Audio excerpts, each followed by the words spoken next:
I'm talking about. Are we good down there, Shane? So my name is Morgan Dinsdale. For those who don't know me, you have to talk really close to this thing. Oh, hello. Okay. Yep, that's what I'm going to do. Okay, maybe this one will work. My name is Morgan Dinsdale, and I'm the creator and executive director of the State of the Snowpack. Thank you guys. Oh, thank you. Thank you guys so much for coming out, for being a part of these live events that we've all needed so badly. At least I have definitely needed these. Thank you guys for checking out our videos and for keeping each other safer in the snowpack, in the backcountry, I should say. So first off, tonight we'll have Jason Wishlow. For those who've been to our presentations before or have been following on our videos online, his face should be quite familiar to you. He is one of the lead forecasters at Whitewater Ski Resort. He's one of the guys keeping you safe there, so we can be grateful to him for many things tonight. Before we start, we would like to acknowledge that we are gathered tonight on the traditional and ancestral unceded homeland of the Sitiniks, Syilx, and Ktunaxa peoples. We feel privileged and grateful to be here and honor the ongoing presence of the Sitiniks on the land. We are mindful of how we carry ourselves today so as to demonstrate our intentions to honor this land, water, and all beings on it. This is a little snapshot of our team, many of whom are here tonight. We've got Ryan Flett walking around with a big old camera. We've got Jason Wishlow, who's going to be presenting tonight. We've got Shane Hainsworth, who is doing all of our live switching for our live stream content tonight. We've got Kath over here, who literally does everything for me and makes this run very smoothly. We've got a new Tom with us tonight on the camera. And then we've got Judson Wright and Tom Weger supporting us from home tonight. So without further ado, let's dive into the State of the Snowpack.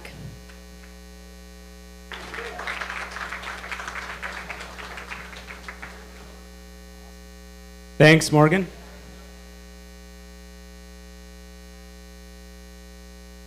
Okay, so awesome to have everybody here. This has been it's been a really big privilege for me to work on this project. When Morgan brought me on board, I honestly feel very honored to stand in front of people and help educate and bring us all along and keep hopefully as many people as we can safe in the backcountry as more and more people are venturing out for sure. So tonight, topics, we'll be covering our, oh no. This is not my forte. Yay, we're back. See? Turn it off, turn it on again. Isn't that the tech mantra? So current conditions of our snowpack. Avalanche Canada's bulletin, February 23rd and 24th. So today and tomorrow, we'll go through that. Snowpack history of what we've been seeing in the Nelson area in particular. And that's important for all of us to know, is that we're focusing on the Nelson area.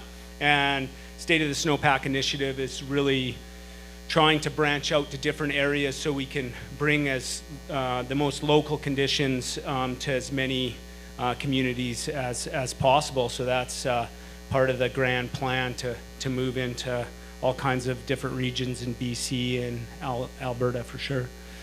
Snowpack depths, the layers that we'll be concerned with, how deep they are here, and notable layers.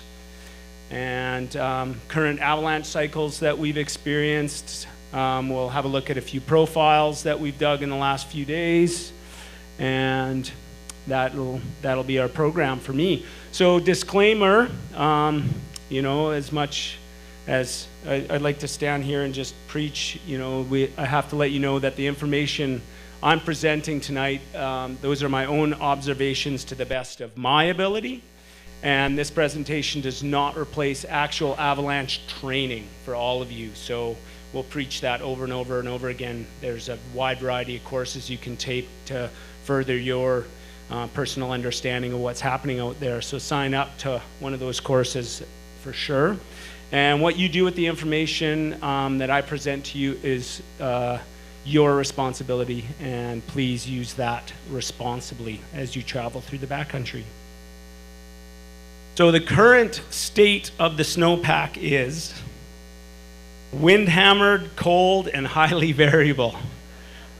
Unfortunately, it's been an interesting last 3 days, and it's been, I wish it'd be interesting. It's less interesting and way more fun when it's just storm cycle after storm cycle, and that is unfortunately not what we've experienced since mid-January through now. So we're dealing with a different sort of animal these days, and waiting hopefully for the snow gods to turn things back on to the way we like them. So Avalanche Canada's bulletin for the Kootenay boundary, and I just want to say huge thanks to Avalanche Canada. This whole initiative is here to support Avalanche Canada and what they're doing. They do a wonderful job. So we're trying to hone that in, give a face to the forecast, try to explain some of the finer details. And pretty stoked, have a colleague and co-worker. I got to work with her a couple days ago up at Whitewater. She's a forecaster with us as well, forecaster for Avalanche Canada. But Wendy Lewis, it's wonderful to have you back in Nelson for a little while, visiting from Revelstoke, and it was, a great day out with her. So to pick her brain on some of the things that she's learning with a different organization for sure. So our danger ratings now, as of Thursday, moderate in the Alpine, moderate at tree line, and moderate below tree line. Tomorrow, moderate, moderate, low, and on Saturday, we move into a low, moderate, low scenario.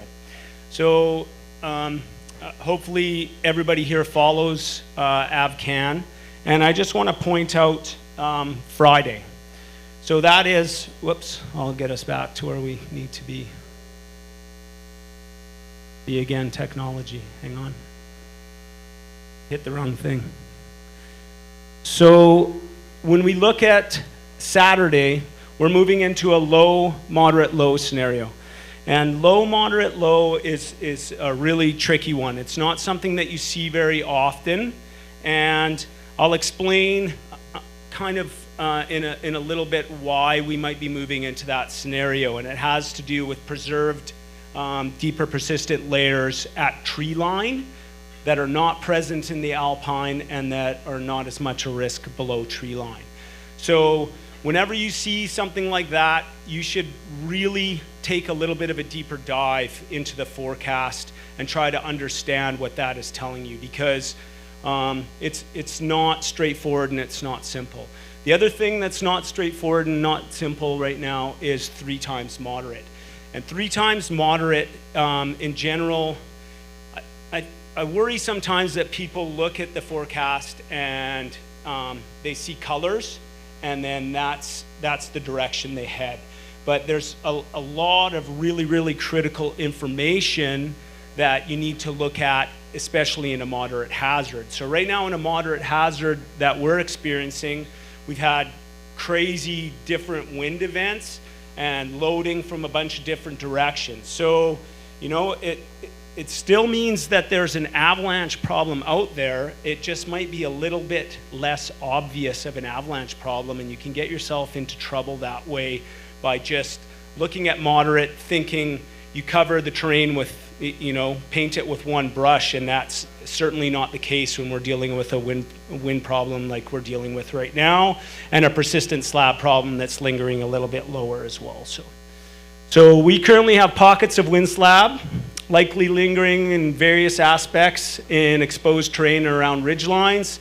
There's recent evidence that this avalanche problem can be human triggered in parts of the region, and I'll show you some examples of that in a little bit where we have had skier triggered accidentals to size 2 on these layers. So travel, train, and advice, recent wind, varied directions. So you really need to watch for wind slabs in a whole variety of different places, and you need to watch for newly formed and reactive wind slabs as you transition into wind-affected terrain. And be aware that the potential for larger avalanches still exists due to deeper instabilities.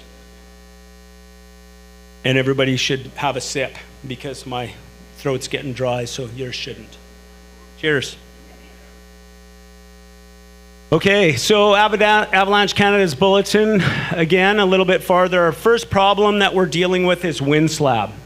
So moderate, the last 3 days were really interesting. When this thing moved in on the 21st, came in a little bit earlier than expected. So we had moderate to intense easterly winds, like a wide variety of wind-affected surfaces at Whitewater and in the Kootenay Pass area. And it's terrain dependent, and the winds are creating highly variable conditions. So we look at our elevation, alpine and tree line in particular, and watch for right here, reverse loaded. So our typical loading pattern is southwest, Whitewater, Kootenay Pass. That's when we're getting storms, the way that systems, specific lows move in from the coast, we get southwest winds. That's where the winds, it's blowing the snow from the fetch, and it's loading it onto those kind of northerly and northwesterly aspects.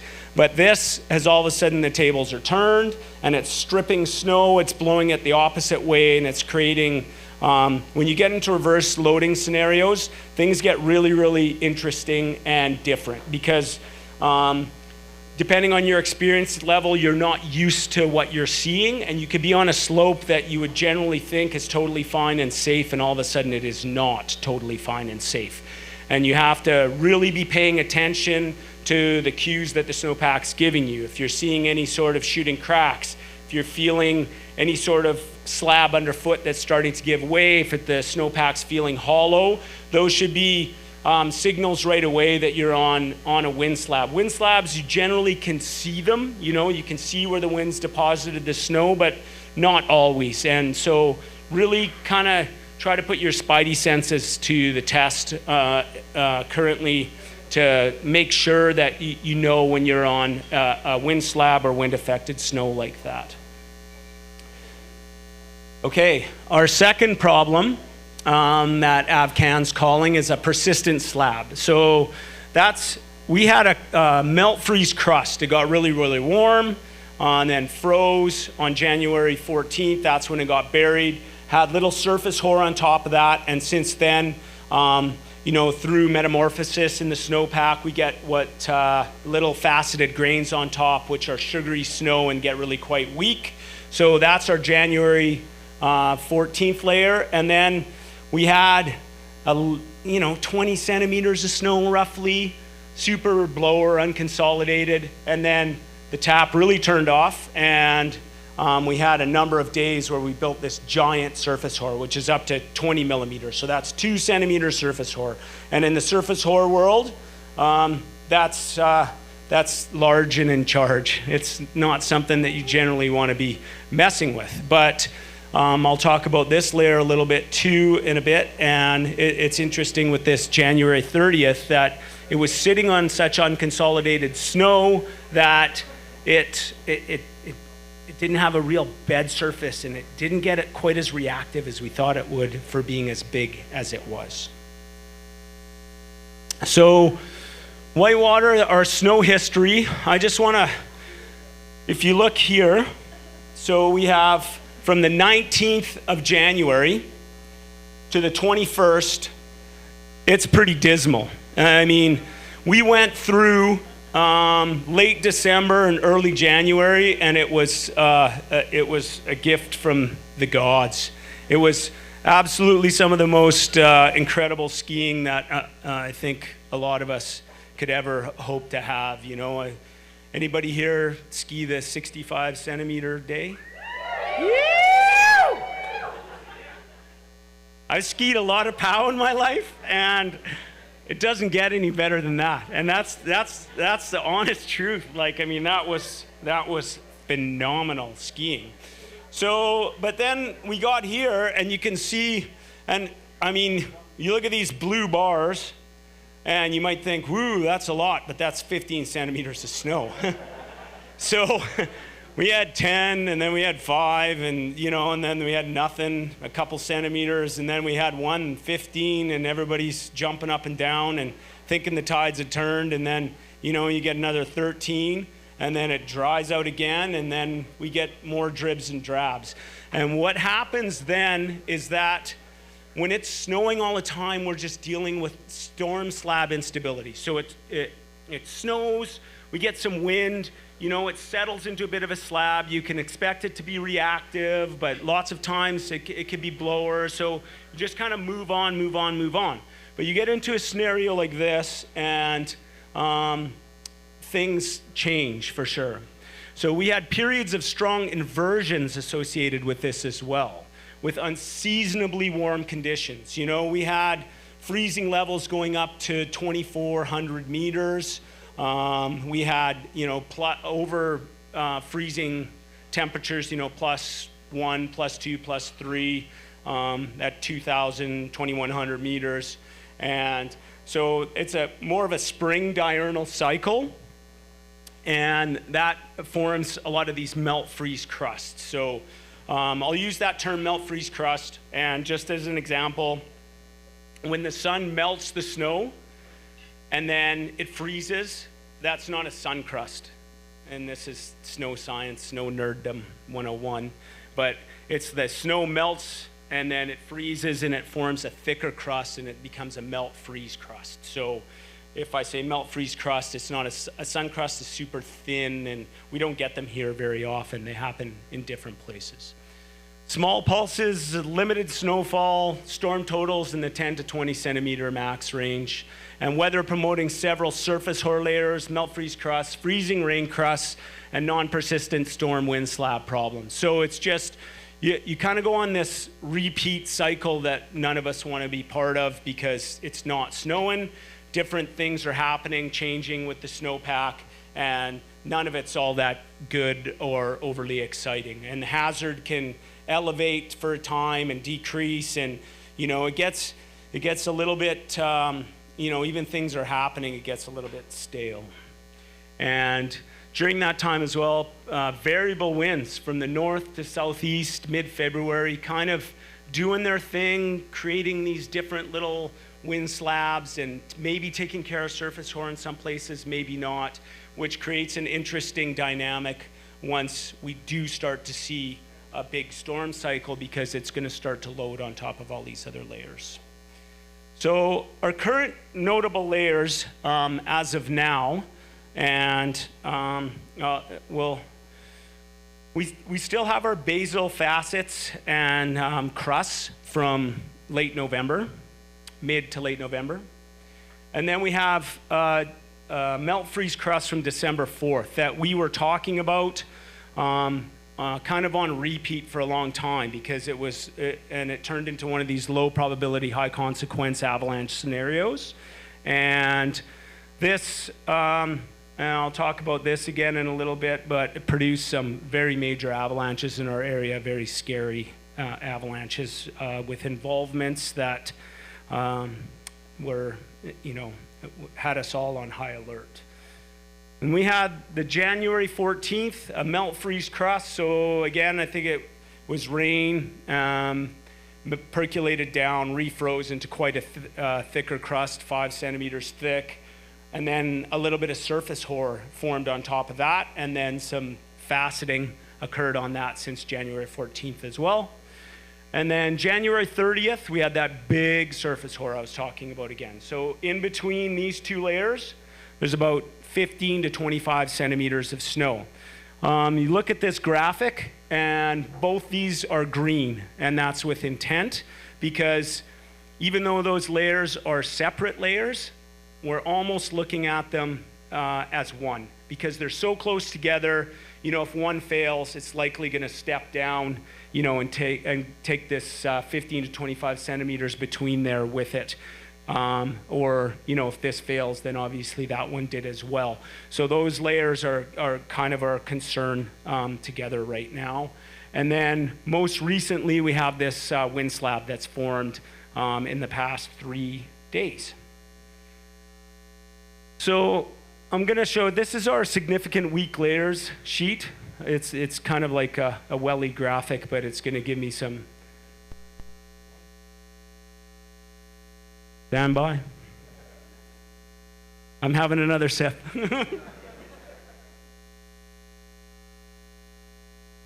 Come on. It's on here, it's just not on there.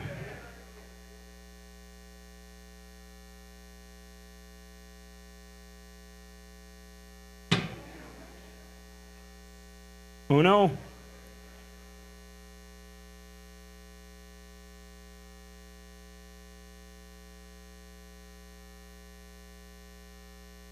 Okay, stand by one. So when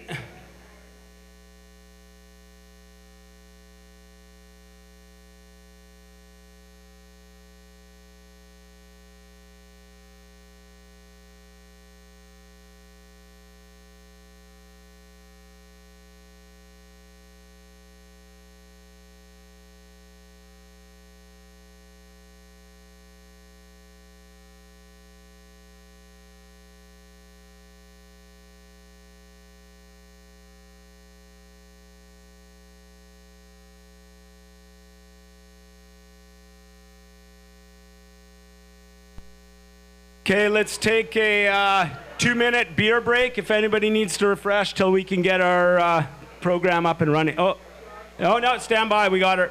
Stand by. Stand by. Beer, no beer. Beer, no beer. Nope. Hang on. Hey! Okay, so this is from Whitewater. On their forecast, we track all layers that are buried as they are buried. And we record where they are, the size, the grain type. But I just wanted to highlight some things here, like if we look at the dates in particular. So since mid-January, we've had 4 surface hoar layers that have formed. Limited slab development due to lack of storm cycles at all. So when you're not building slab when it's not snowing. And that's what we're dealing with. And deeper instabilities have been unreactive recently. And we had a recent SPA by Avcan for the January 14th and January 30th. But they were far more prevalent in reactivity in other places than they were for us. And I think the concern was that with warming, we were going to start to see these layers start to pop off. And even with the warming here, we didn't end up seeing too much reactivity happening. So the December 4th, which is all the way down here and still has a star on it, it's still on the radar as spring approaches. So first thing I'm going to talk about is our recent wind slab. So this wind slab has formed over the past 3 days with moderate to intense east-northeast to east-southeast outflow winds from our current Arctic outbreak. So it's cold outside, right?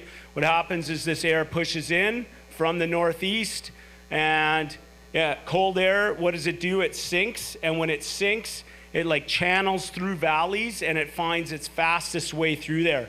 So that's where, in a lot of places, we saw it super windy in the valley bottoms, and you don't see it as windy maybe in other places. I mean, we had very intense winds up high, but lots of times valley bottoms can just get hammered by outflow winds. So on the 21st, rapid loading, creating this problem that it reached a critical threshold, and that's what'll happen. You know, like when things first start to change, then oftentimes they can change in a hurry. And when they do, it can create a problem which we saw. So, and although the winds continued, reactivity decreased as with the colder temperatures tend to tighten things up. And it's become a lot more of a stubborn problem and a little bit more isolated than it was when it first started to load. And so this problem still exists, and lee-loaded features should be approached with extreme caution or avoided altogether if you think that wind slab is there. So I'm going to show you this. This is the 21st, and that's Wendy, our AvCan forecaster, and I were working, and this problem just started to go. So we had somebody cross this slope, triggered a 1.5, moved across, triggered 2 more 1.5s, and then moved over here and triggered 1 more 1.5, and decided then it was a good idea to keep coming down and out of this feature. So, and this all happened, we got to work at 7 o'clock that morning. We weren't supposed to get the high intensity winds until about, they thought maybe starting at 9 or 10 o'clock. The winds had started, and by 11 o'clock, this problem was already in full effect. So it shows how rapidly things can change when it gets going. So our persistent slab problem, January 30th surface hoar. So this is very large, 10 to 20 millimeters, sitting on 15 to 25 unconsolidated snow over the January 14th. January 14th is a melt freeze crust surface hoar facet problem. And again, these two layers are almost acting as one. The January 14th has shown more reactivity, and we believe it has more reactivity because it's on a firm bed surface. You know, you think about an avalanche moving, if it's on soft or unconsolidated snow, it's going to be a little bit harder to initiate, a little bit harder to get it going, whereas this one's sitting on a nice firm kind of icy crust, and so if you do hit the right sweet spot, it's a lot easier for it to gain some traction and start to move. So January 30th, I'm going to show you a picture here. This is right above the maintenance shop at Whitewater. It's a small slope. This was a skier accidental. Somebody skied into it. You can see the track right here where somebody skied into that. Triggered that little bit of a slope. So size 1, fortunately, there was no involvement, but it just shows the reactivity on a large surface hoar layer in the right terrain feature. And that one, there's a cat road right here, and it just kind of covered the cat road. And it's a slope we keep an eye on, and we didn't get there quite fast enough that day, but it was only a size 1, so I'm pretty stoked about that. January 14th, melt freeze crust surface hoar facet layer. So this is me.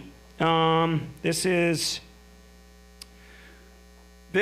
was triggered on the 21st, same day when I said things changed in a hurry and things loaded. Wendy and I and another colleague were riding up the chair, and we looked across and we're like, that's a pretty big looking avalanche, you know, like got the chance to check it out the next day. In trash, I'm sure there's a lot of people here that have skied trash. This avalanche was triggered by somebody with no gear and who had boot packed up there. No skins, no gear, which is what a lot of people do. This avalanche ran over top of the traverse that people slide across all the time. You know, ran 130 meters. And it had a slab density of 1 finger plus. So when I'm talking slab density, that's when we test, you could put your fist in it, you could put 4 fingers in it, 1 finger for people that don't know. So 1 finger slab density is a pretty dense slab. This might even be up to pencil. And it was 60 centimeters deep. So it's a steep unsupported feature that gets very little rider traffic. However, it just shows that problem is lingering in certain places. And you look here, you can see that, you know, it's a pretty deep slab. If you were standing on top of that thing with that kind of slab density and had you triggered it, it would be most unpleasant of a ride. You know, this thing had blocks in it that were, you know, the size of a small mini fridge, actually.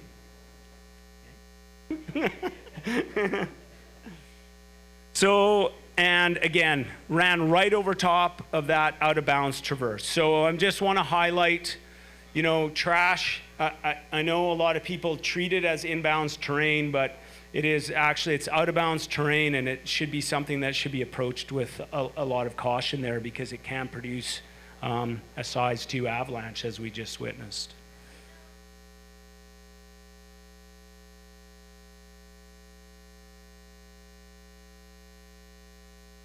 this avalanche occurred like in the last third of trash is where it was. That's the question you're asking, right? Okay, yeah. So it was well down. Once the cat track ends and you get out of the boundary there, it was past that. That was the 21st. So now we're going to get into our December 4th melt freeze crust that we've talked about numerous times. This layer's down $1.50 to $2.50 at least, maybe more in places. Aspect and elevation dependent. No longer a layer of concern. However, it is off the radar. Not off the radar. It's been settling and rounding with recent warm weather, and we're still monitoring and testing it as it may become active in the spring as load increases. So what happens with deep crusts like this is that they start to sinter, they round, they start to tighten up, but spring comes and those facets are still there, it's still firm. You get enough of a load once the melt starts to happen, and then you can almost lose your entire snowpack because this thing's 50 to 70 centimeters off the ground. And I know everybody here likely has heard of these avalanches that we had in late December. So I'm just going to address both of those, even though this is not an avalanche problem currently. But so on the December 28th, 21, I was at work. We got a call of a large skier-triggered avalanche. And the thing with this avalanche, a size 2.5, failing on the December 4th melt freeze crust facet layer. 5 days before, I did a presentation on an avalanche a couple years before this one. 2 peaks over on Third Peak on Evening Ridge, where we managed to rescue a guy with a helicopter coming in. And it just seemed, the irony was thick when I was standing at the bottom of this slope looking up and thinking, wow, here we go again. And I can't even believe this is happening again after I just talked about what I talked about. It was very real at that stage of the game. So there was 4 people involved in the avalanche. 2 were quite seriously injured, badly broken legs. An extensive whitewater patrol and Nelson search and rescue coordinated effort. The avalanche was triggered at 20 after 3 or so. Triggered at 20 after 3, at -18 at 3:20 in the afternoon, one of the shortest days of the year. So we were up against it from the get-go. And it ended with the best case scenario for such a large, deep avalanche. Thanks to everybody involved who managed to go in there. We have wonderful friends and who are here tonight that were part of that rescue, and I think it's a wonderful thing that so many people do to get in there and get these people out, because it was a real concern. But I went the next day and I dug a fracture line profile right by this 2-meter crown. And it was a safe spot, so that's 2 meters of snow that had failed. And this thing failed where we dug. It was 2 meters of snow here. Where we dug, there were 90 centimeters of snow. And it was as rotten as a snowpack can get in the Kootenays. We actually saw real Kootenay depth horror, it was proper. Depth horror, for those of you who don't know, is super big, super loose, only forms in super cold temperatures and thin snowpacks, and that's what we were seeing there. And that's why this thing failed to ground. So it was a miracle that that everybody made it out of that one okay. And then 3 days later, we got this. So this was a skier-triggered accidental on the next peak over from First Peak on the Whales Back feature, size 3.5. So this had 280 centimeter, almost 3 meter crowns. This was skier-triggered. So when this triggered, everybody made it out. It widened some trim lines. It blew snow like 20 plus meters into mature timber, where there were people at the bottom. And when this was triggered, there were 7 people on or around this slope, and nobody was captured. So 3 days later, failing on the same December 4th, the slope was cleared by Whitewater Patrol, and Nelson Search and Rescue again came in with a helicopter. And it's miraculous that there was no involvement. And an avalanche of this size is really just unsurvivable. Had somebody been caught in that, dragged through those trees with that kind of volume of snow, your odds are almost zero.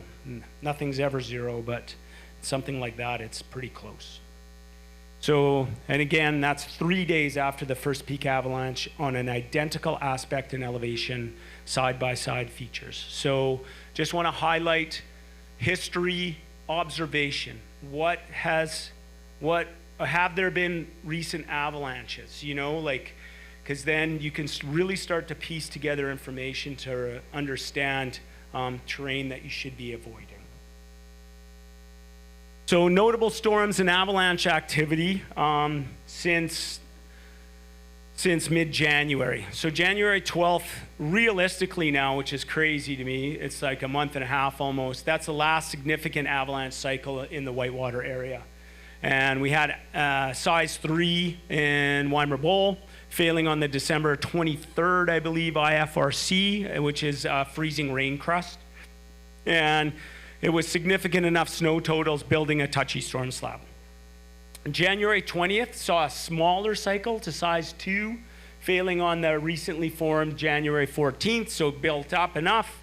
There was surface horror there in places, or facets, or a strong enough bed surface, and we saw a natural cycle on that. And then early February, we saw the variable winds I was talking about creating isolated pockets of wind slab.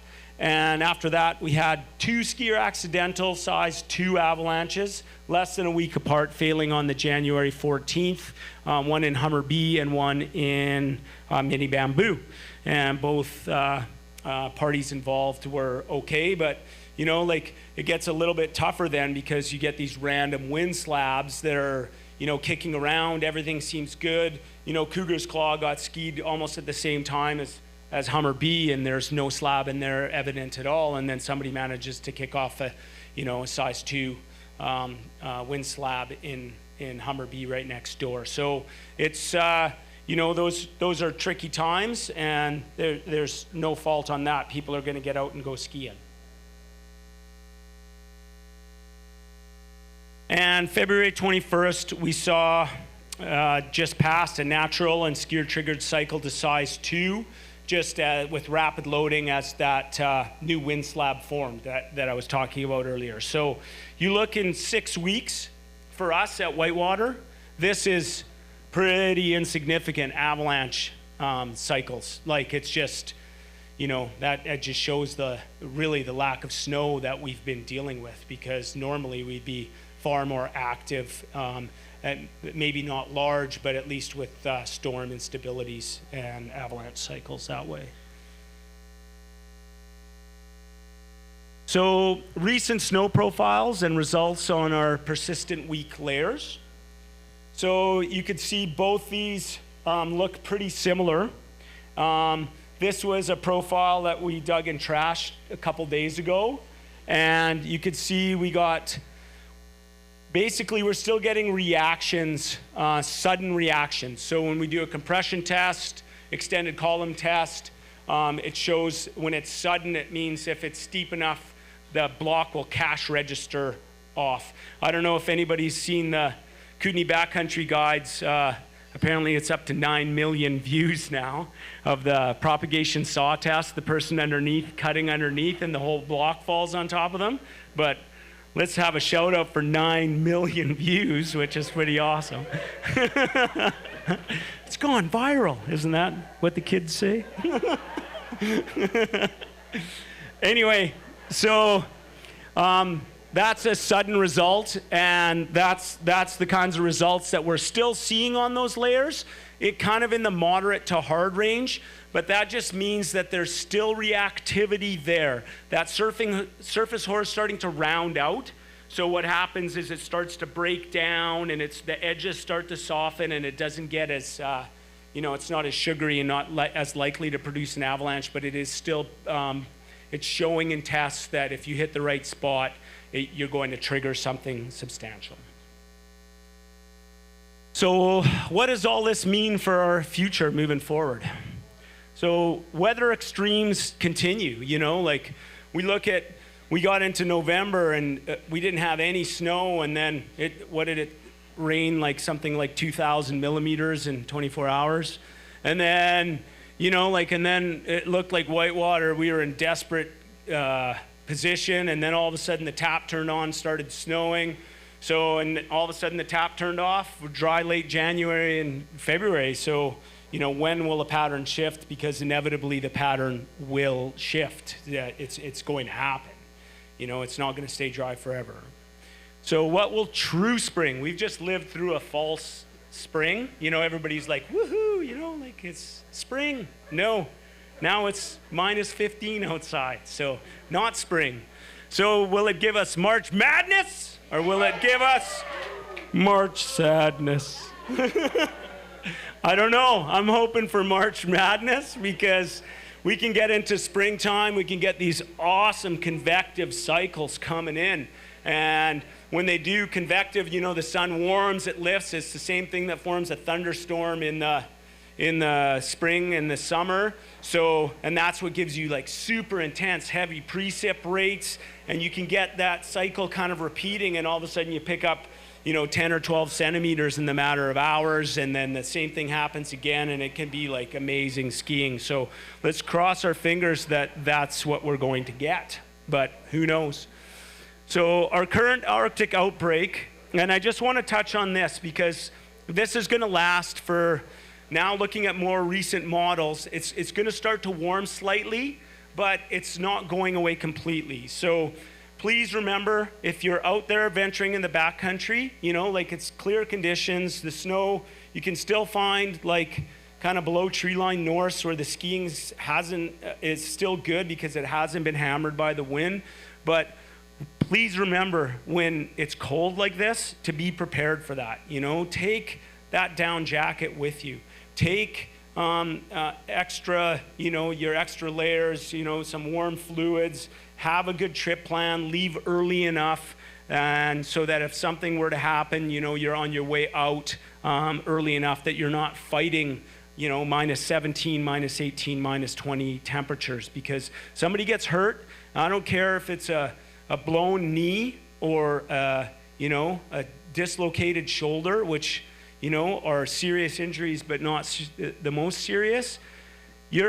When you're dealing with those kinds of temperatures, you're not going to rewarm. Have some way to sit somebody off the snow so you can give them first aid, a tarp to cover yourselves. Cold temperatures make a difference. And Ben was saying, he just finished an Avasar course. Ben Westrick, he's colleague again, a patroller, and he's he brought that up in a course we just taught, that once you're at that temperature and it's minus 15 and you're dealing with an injury, you're not going to get any warmer than you are. Your main goal is just to keep yourself as warm as where you're at. The only way you're going to get warmer is once you can get somebody down, get them into a comfortable environment when they're out of the cold. So please be aware of that. So previous warm has settled the snowpack quite nicely, warms up, everything kind of starts to stick together, right?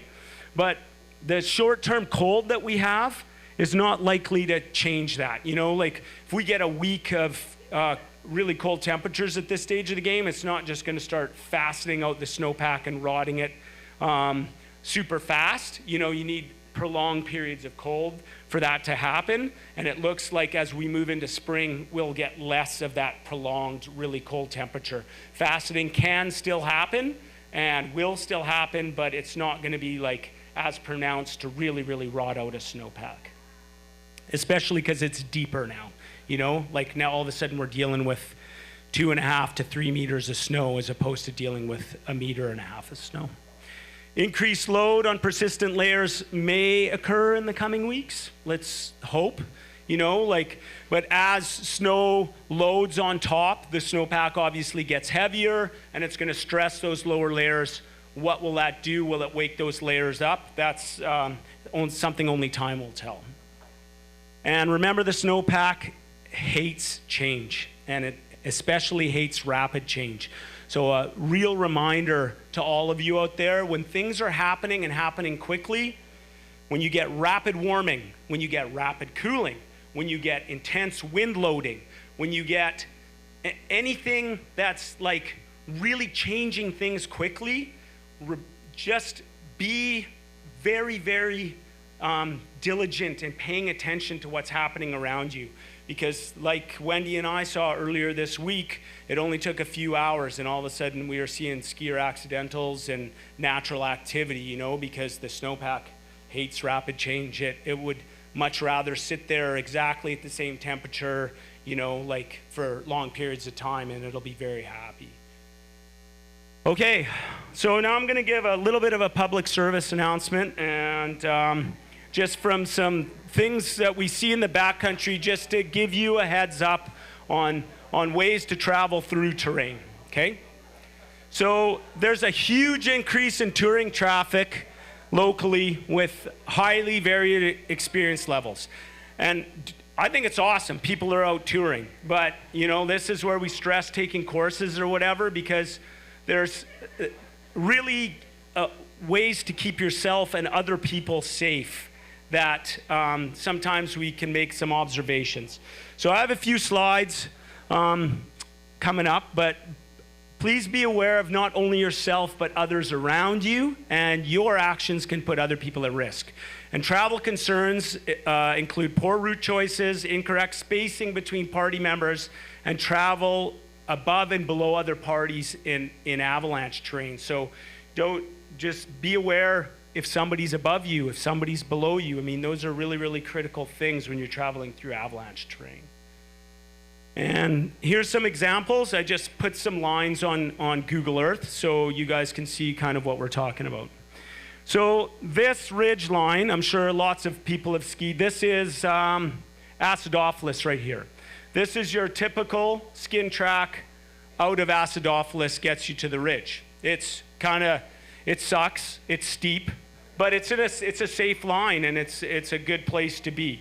But if you're dropping in from the ridge here, it's treed, I get it. But as you're working your way through these corridors, be aware that there's a skin track there. And it's okay to ski over a skin track if the snow is good.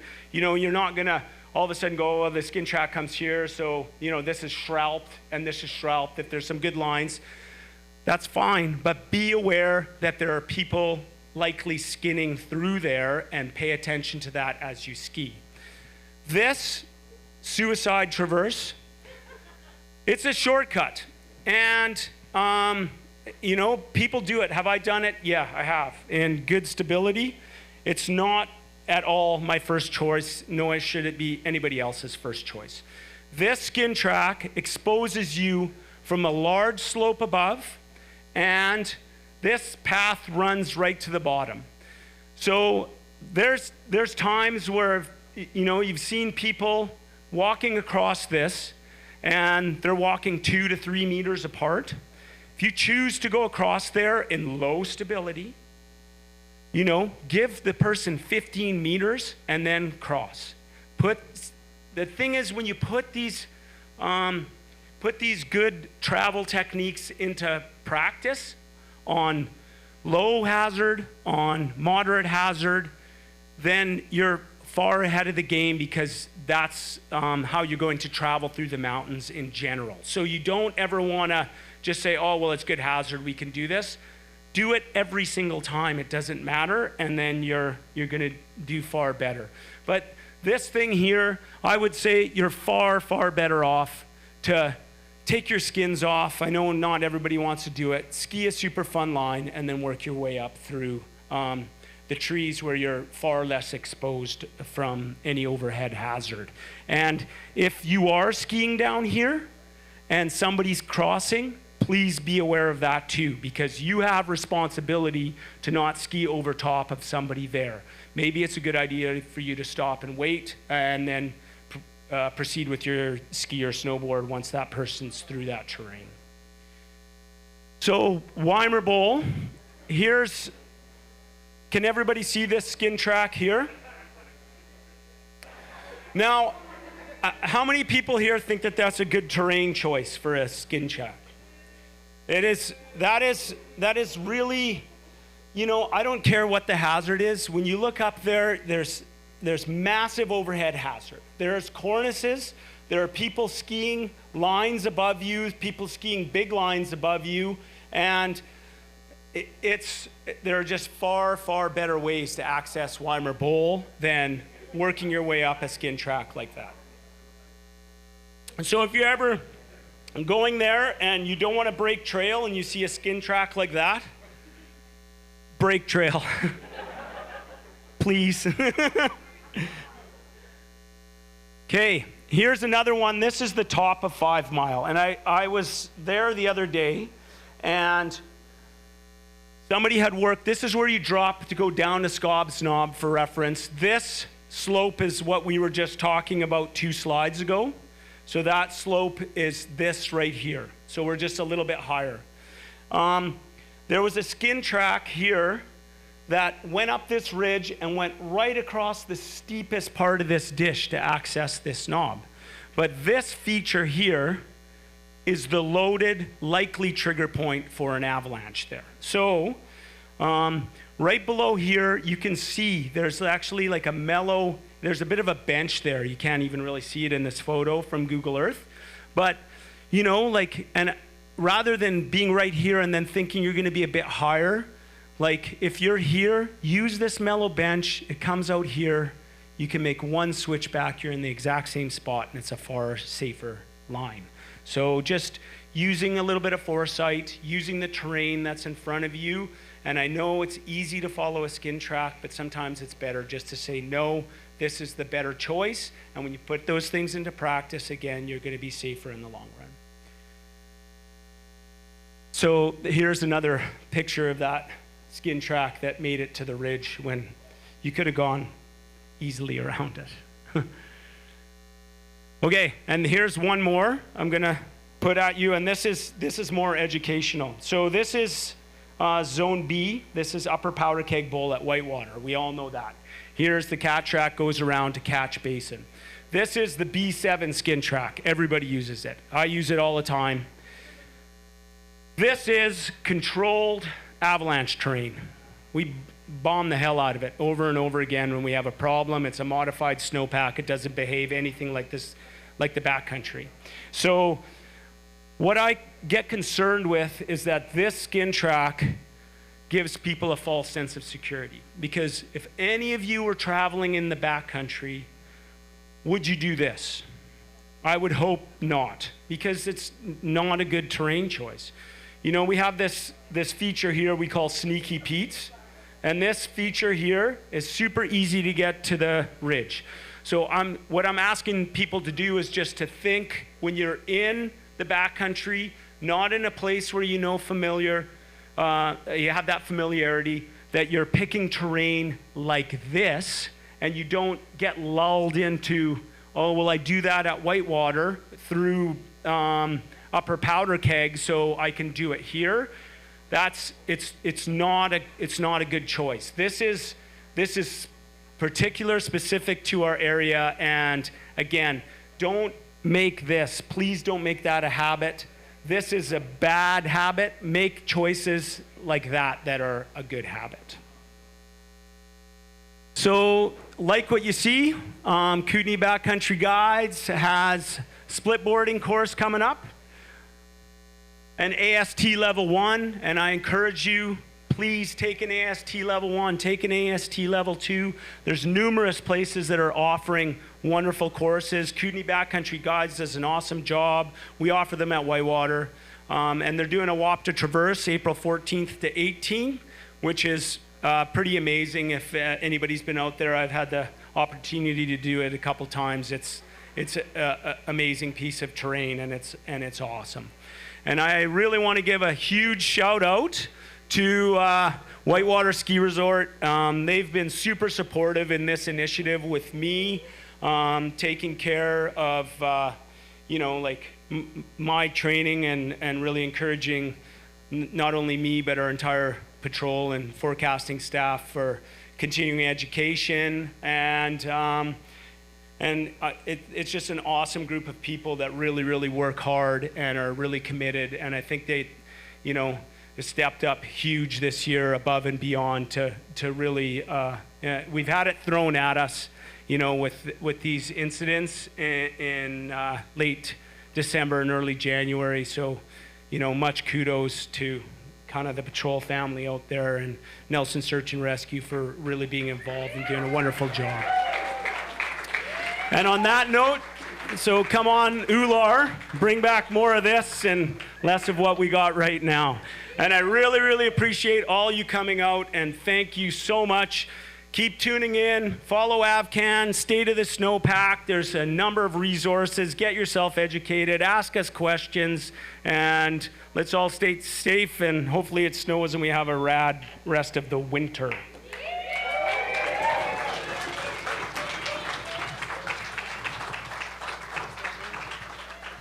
Thanks so much, Wishy. Can I get another round of applause? He always does an amazing job. So we're going to take a short intermission. So I recommend everyone do a little snow dance over to the bar to bring snow and refill your drink. We're also selling hats at the front up here, so you can check them out. There's some pretty epic fleece touring hats I highly recommend. And I'd love to just take this time to say a big thank you to the Royal, because they've been supporting us through all this craziness, and I just really appreciate being able to bring you all to an epic venue. So, yeah. And we'll be back in about 5 to 10 minutes, and myself and my partner Mike are going to go through sort of your coffee and computers morning flow. So how to kind of go through all the information that's out there so you can make your own decisions in addition to the forecast and just have as much information to be empowered out there. Be back in 5.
Welcome back, everybody.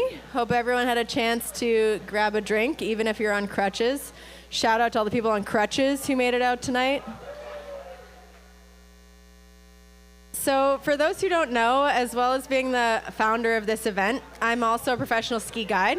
I work for Selkirk Snowcats, which is just north of Meadow Creek. I'm also an avalanche educator with Kootenay Backcountry Guides.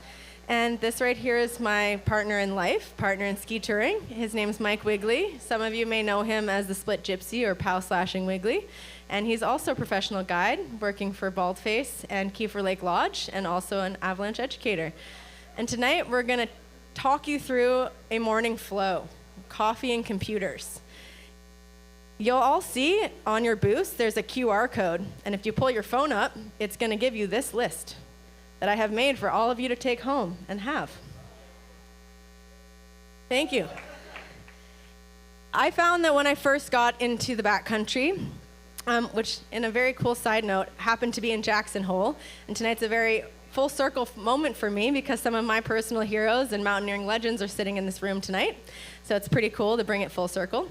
But when I first got into ski touring and when I first started to get into guiding and paying attention to what was happening, I found it really hard to figure out what resources to use, where to find weather, what weather mattered, what weather doesn't matter, how to read the forecast, how to interpret all the information out there to make my own empowered decision.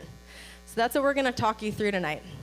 So our flow kind of goes from the big picture, meaning what's happened in the weather for real, what's forecasted to happen in the weather, what's the current forecast, what does the terrain I'm going into look like, and how do all those things come together for me to make a good decision on where to go and where not to go. So we're going to start where I personally start every morning, which is with Avalanche Canada's mountain weather forecast. Many of you have probably gone to Avalanche Canada to see the public bulletin. How many of you, by a show of hands, have actually gone to this site before, their mountain weather forecast? Yeah. So this is awesome. Avalanche Canada does a lot of things for us, and one of the things they do well is try and lay things out as simply as possible. And what they've done is tried to help you guys understand what's happening in the weather and the overarching flow in a big picture. So they're going to write it out for you, tell you what's going on. They're going to give you awesome little infographics, and then you can actually click through. And they create really awesome and easy to read infographics that have text as well. So this is often where I start my day, because if I know what the overarching flow is, I know a lot more than I did before. But I basically know, like, if it's coming from the north and it's coming from the northwest, there's not a lot of precip. If it's an Arctic outbreak, it's going to be cold. That's going to tell me a lot. If I know that it's coming from the southwest, what do people think it might be doing if it's coming from the southwest? Any guesses? Yeah, and it's probably going to be warm, right? Because the south is generally warmer than the north. So understanding overarching flow patterns actually gives us a ton of information.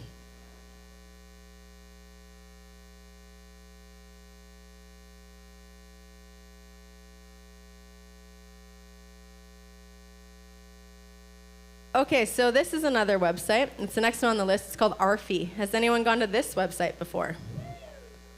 So ARFI looks crazy when you first load it because it's just like a million color blobs everywhere. But once you zoom in, it actually will show you every basically data point that you can access, whether it's a webcam or a snow study plot or sometimes more complicated snow graphs that can be hard to read. But you can actually find, if you know the region you're going to, you can often find tons of information just from going to ARFI. So let's say if you're not going to be in this area, but maybe you're going to go to Revelstoke, maybe you're going to go to Whistler, you can know if you pull up ARFI, you're going to be able to find all the different data points that are available for you in that area. Which brings us to this, can you pass? So this is actually a weather plot, which is another thing people don't know about Avalanche Canada, but they have a whole bunch of remote weather stations. They're awesome. Every morning I actually look at one when I'm guiding at Selkirk because we have one on the very top of our highest peak. Kootenay Pass has several. I've listed in that list several different ones you can use for Whitewater and Kootenay Pass. And what's really cool about this is actual real weather. This isn't a forecast, this is real weather.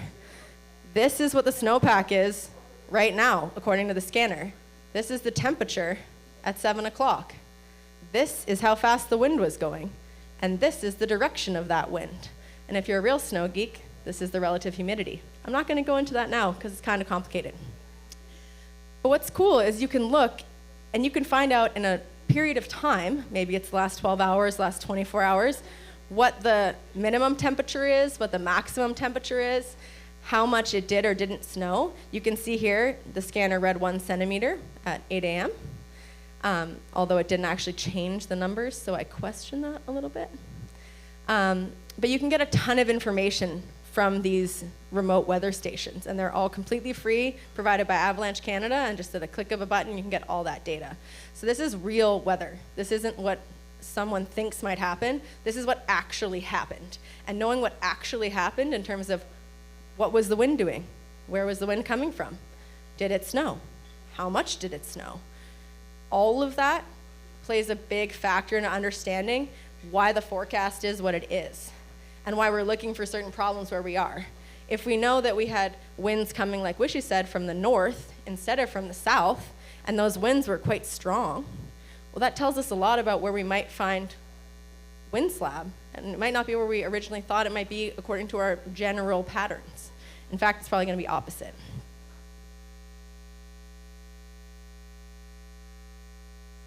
So that gives us a good little overflow of what the weather has seen on some data. And then as well, we have whitewater to look at. And so that just gives us, we can see what a 24 hours, what happened over 48 hours, 3 days and 7 days. And then we can also get our temperatures and our wind speeds. And so that's just like a generalized of whitewater's area. And then we can also go down to the webcams and see kind of a real time of what's going on overnight over a 24-hour period. And that's using the time lapses.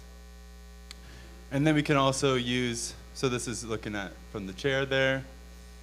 And then if it's snowing a great amount throughout the day, we can actually see it accumulate, and also checking out what's going on at Kootenay Pass and seeing what's up there. So that's what we're kind of like start off the morning, just looking at what are the overnight changes that have occurred. And then we can take these overnight changes and take it to the terrain that we want to go ski. So like say for a day tomorrow, we want to go ski the crags at Kootenay Pass. So we can take our topo map at Gaia. And let's zoom on here. And then we zoom in into our spot. We got the crags. And then we can click onto the crags, have our location, and then copy the coordinates, take that to spot, and then put the coordinates into spot, hit enter, and now we can get for weather exactly for the area that we're looking at. And then we'll get into a nice small range forecast here. Second to load. And now we have a graph of what's going on throughout the day for Thursday. So we're looking at cold temperatures. Old classic. So we're looking at about a minus 15. Going to be warming up throughout the afternoon tomorrow. Very light on clouds, 50% kind of coverage. And unfortunately, no precip in tomorrow's forecast.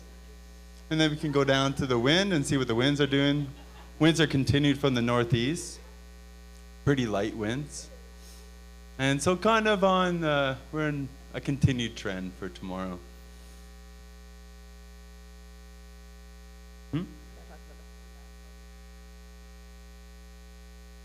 So does this look a little overwhelming to anyone, or is this pretty familiar to a lot of people?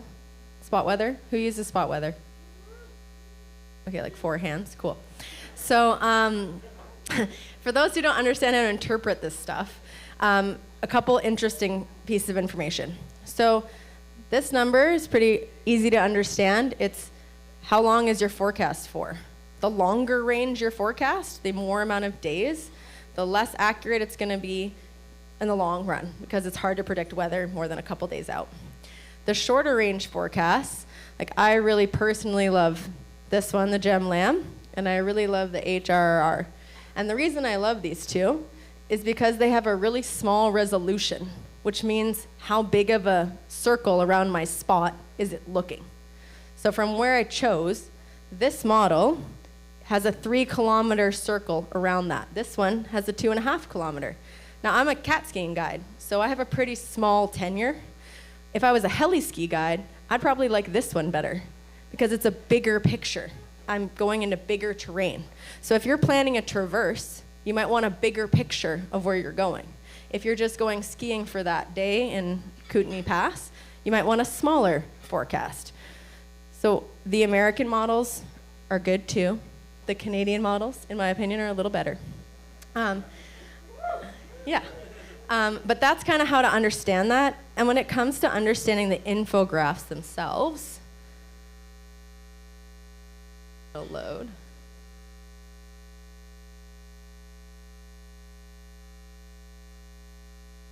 Okay, well, we'll see if it pops up. But if you actually hold, yeah, here it is. If you hold your cursor, like right here, if I hold my cursor, at this point, I know that by 12 a.m. on Friday, February 25th, there might be 0.3 centimeters of snow.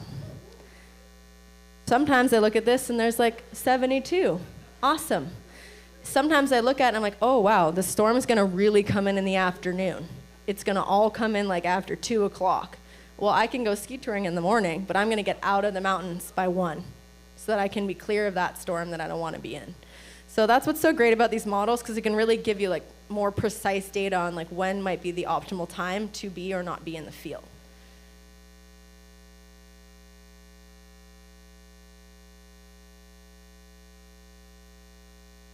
And then another forecast I like using, it's a Norwegian forecast. It's yr.no.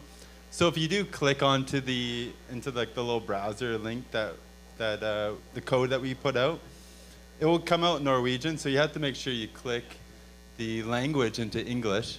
But I find it pretty accurate for this area. And Wolf Peak is an area in Kootenay Pass. It's at 2,100 meters. So this forecast is in Alpine they're going to get, so 2,100 meter level. And so it just gives you a more generic kind of forecast, telling you it's going to be pretty much sunny throughout the day, minus 13 of a temp, but as minimum of a minus 22. Might see 0.3 millimeters of precipitation, but very light winds. So I like this one just for a very generic forecast.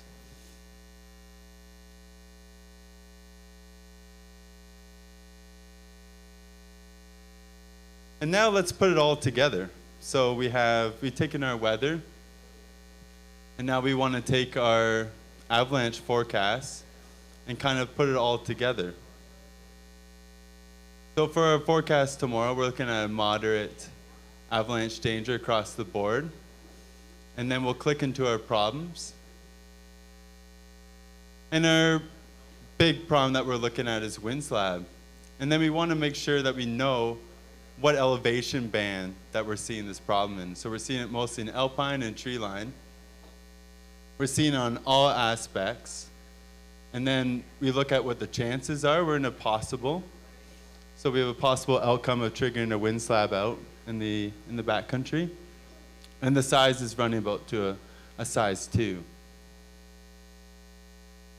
And then as Wishy was talking about with our persistent slab problems, and so those are lingering more in the tree line and the BTL, the below tree line. And then looking at all aspects, all slopes, looking at a possible and running up to a size large avalanche. And so those are our two main problems that we're looking at.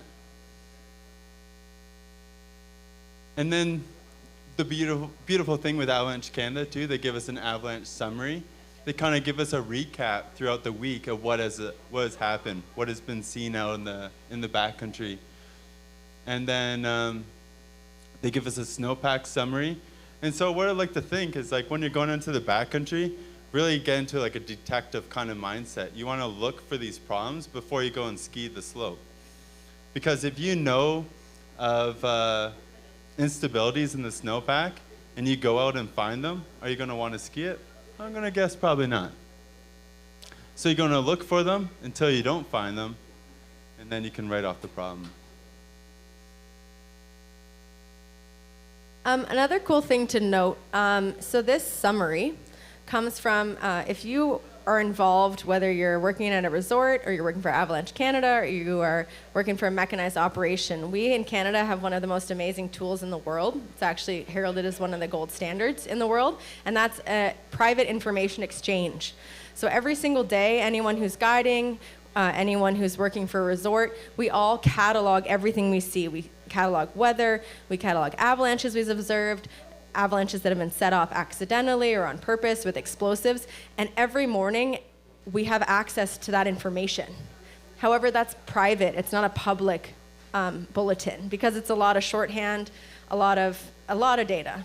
And so that's why this element, this avalanche summary, is particularly awesome for you guys, because what they do is those forecasters who write this go through the InfoX and decide, which is what it's called, and they decide what pieces of information would be really awesome for the public to know about. And so in this details section, you're going to see any notable avalanches in your region. And I just can't stress how awesome it is to have that kind of information, because that information really shows you what the instabilities are doing in your area where you're going out. And on top of that, we have the MIN report system. Has anyone here contributed to the MINs at all? The Mountain Information Network? We got one over here, a couple over here. Yes, that's awesome. Yes, big thank you. The public reporting is super encouraged. And we can see here, if you go to the map on Avalanche Canada, you can zoom in on your area, and there happens to be a MIN report right now for Below the Crags, which is the area we've been looking at. And so you can read, and there's all sorts of details from like what the avalanche looked like, what the snowpack characteristics were, what the weather was when they were out there. And so this is a really awesome public bulletin system. And before you head out to an area, I highly recommend checking out the map and seeing if there are any blue dots. And if you are a person who is out there and witnesses an avalanche happen, please report it, even if you don't have all the details. Whatever details you have is better than no details.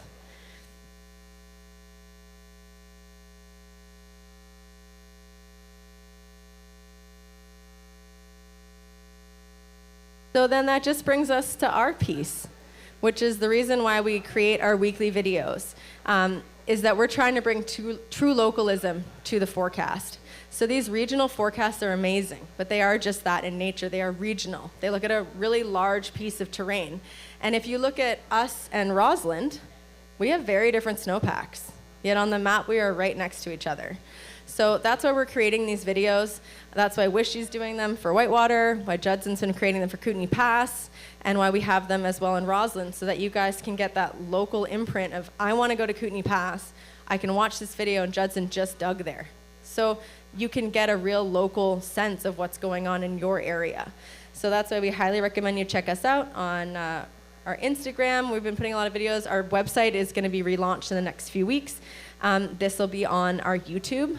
And actually, a cool fun fact, the Atlas program will be watching this tomorrow as part of their course curriculum. So that's pretty awesome. And then we also have our Facebook. So please, I highly recommend doing these kind of meetings, not just on your own.